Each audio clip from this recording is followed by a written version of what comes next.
Di tengah suasana muram yang menyelimuti beberapa wilayah Sumatera, ketika banjir besar dan tanah longsor baru saja mereda, dan warga masih sibuk membersihkan lumpur dari sisa-sisa rumah yang hampir rubuh. Sebuah pernyataan penting muncul dari Pusat Kekuasaan Ekonomi Indonesia. Pada Kamis siang, di Kompleks Parlemen Jakarta Pusat, Menteri Keuangan Purbaya Yudi Sadewa melangkah keluar dari ruang rapat kerja Komisi 11 DPR dengan wajah tegas, membawa satu pesan yang langsung memicu perbincangan nasional, pertumbuhan ekonomi Indonesia. Meski diterpa bencana, diperkirakan masih akan bertahan di atas 5,5% pada akhir tahun ke-2025.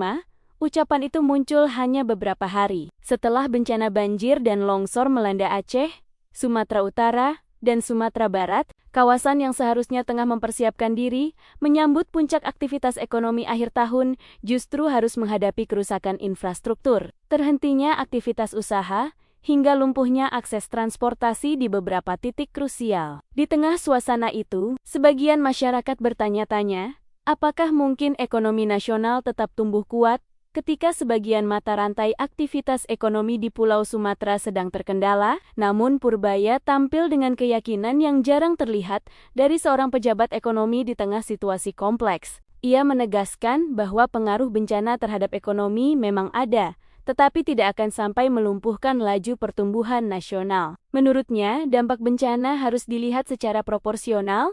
Daerah terdampak memang luas, tetapi kontribusi langsungnya terhadap struktur ekonomi nasional tidak cukup besar untuk menurunkan pertumbuhan hingga keluar dari kisaran target pemerintah. Pernyataan ini bukan muncul tiba-tiba. Pada hari itu Kementerian Keuangan baru saja menyampaikan laporan terbaru terkait kondisi fiskal dan stabilitas sektor keuangan. Ketika wartawan menanyakan apakah target pertumbuhan 2025 yang sebelumnya diproyeksikan berada di kisaran 5,6 sampai 5,7% berpotensi meleset akibat bencana, Purbaya tidak menampik kemungkinan tersebut. Ia mengatakan dalam dunia ekonomi, kemungkinan itu selalu ada, namun yang paling penting adalah seberapa besar probabilitasnya. Dengan nada yang lebih tenang, tetapi tetap menunjukkan otoritas, ia menegaskan bahwa jangkauan pertumbuhan masih akan di atas 5,5%. Bahkan ketika wartawan mencoba menguji pernyataannya dengan rentang estimasi ekstrem seperti 5%, 6%, hingga 10%, jawabannya tetap sama. Masih di atas 5,5%. Ucapan ini tentu bukan sekadar optimisme kosong. Pemerintah, menurut Purbaya, saat ini sedang menempatkan stabilitas sektor keuangan sebagai prioritas utama. Pasalnya, ketika sistem keuangan stabil, perbankan memiliki ruang lebih besar untuk menyalurkan kredit, dunia usaha lebih percaya diri untuk berekspansi, dan rumah tangga memiliki keyakinan untuk berbelanja dan berinvestasi. Semua itu merupakan komponen vital dalam menjaga pertumbuhan ekonomi tetap solid. Dalam kesempatan itu, ia menyampaikan bahwa pemerintah siap mengambil langkah tambahan apabila diperlukan.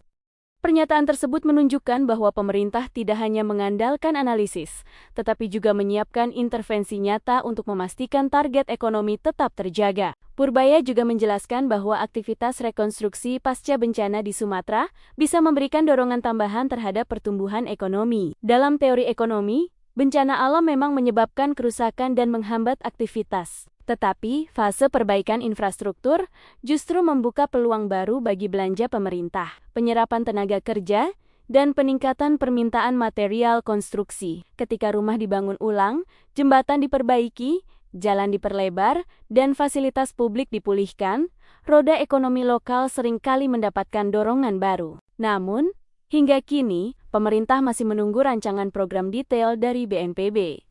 Purbaya menegaskan bahwa perhitungan final mengenai dampak ekonomi akan sangat bergantung pada seberapa cepat dan seberapa besar skala rekonstruksi yang akan dilakukan oleh lembaga penanggulangan bencana tersebut. Tetapi terlepas dari itu, keyakinannya tetap sama. Dampak bencana tidak akan memperlambat pertumbuhan dengan signifikan. Ketika seorang wartawan kembali menanyakan, apakah ini berarti pertumbuhan bisa gagal mencapai target full year 2025?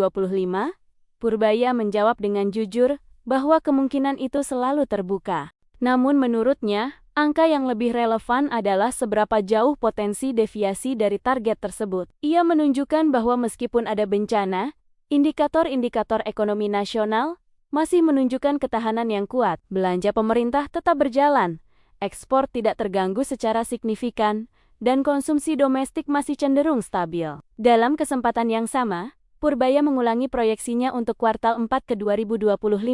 Menurutnya, pertumbuhan ekonomi pada kuartal terakhir tahun ini kemungkinan berada di kisaran 5,7%. Angka itu menunjukkan bahwa meskipun ada tekanan eksternal dan gangguan domestik, mesin ekonomi Indonesia masih berada dalam kecepatan yang cukup baik untuk menjaga stabilitas secara keseluruhan. Namun, cerita ini tidak berhenti hanya pada tahun 2025.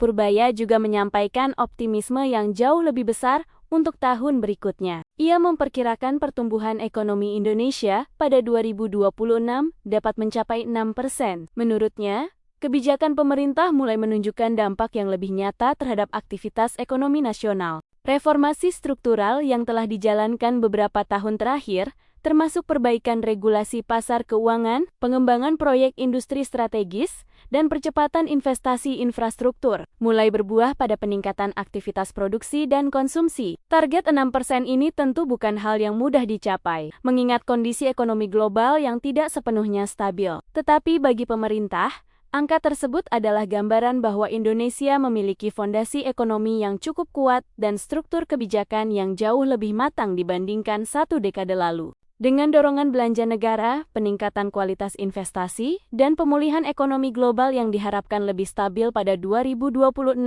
target tersebut dinilai realistis. Kembali ke isu bencana Sumatera, gambaran lapangan memang menunjukkan kontradiksi. Di satu sisi, ribuan rumah rusak, akses transportasi terganggu, dan beberapa pusat ekonomi lokal terhenti sementara. Tetapi di sisi lain, kawasan-kawasan ekonomi besar seperti Jawa, Bali, dan sebagian Kalimantan masih menunjukkan aktivitas normal dan bahkan menguat. Industri manufaktur berjalan stabil, investasi hilirisasi tetap berlanjut, dan belanja pemerintah terus meningkat menjelang penutupan tahun anggaran. Kontradiksi inilah yang akhirnya menjelaskan mengapa pemerintah merasa yakin bahwa target pertumbuhan nasional tidak akan terganggu secara drastis. Purbaya menegaskan bahwa struktur ekonomi Indonesia telah semakin terdiversifikasi, sehingga gangguan lokal tidak serta-merta menghambat performa nasional. Ia memberikan ilustrasi sederhana.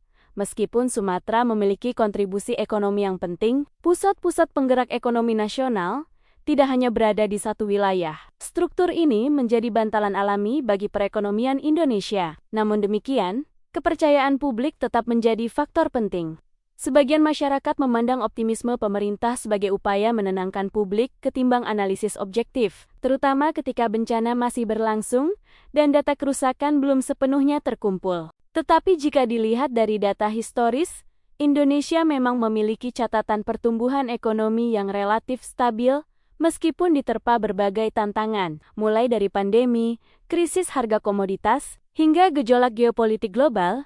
Perekonomian Indonesia mampu menjaga pertumbuhan di atas 5% selama beberapa tahun terakhir. Dalam konteks ini, pernyataan Purbaya dapat dipahami sebagai sinyal stabilitas. Ketika pemerintah menampilkan keyakinan, pasar merespons dengan lebih positif. Investor melihat risiko yang lebih terkendali. Pelaku usaha lebih berani mengambil keputusan produksi. Masyarakat lebih tenang dalam melakukan konsumsi. Semua itu menjadi bagian penting dari ekosistem pertumbuhan ekonomi. Tetapi tentu saja, keyakinan saja tidak cukup. Pemerintah tetap harus menunjukkan aksi nyata. Salah satunya adalah memastikan bahwa proses rekonstruksi pasca bencana berjalan cepat, tepat sasaran, dan transparan. Akselerasi rekonstruksi bukan hanya penting untuk pemulihan wilayah terdampak, tetapi juga untuk mencegah tekanan lanjutan terhadap ekonomi lokal. Selain itu, pemerintah harus memastikan bahwa sektor keuangan benar-benar berada dalam kondisi stabil, terutama menghadapi ketidakpastian global pada 2025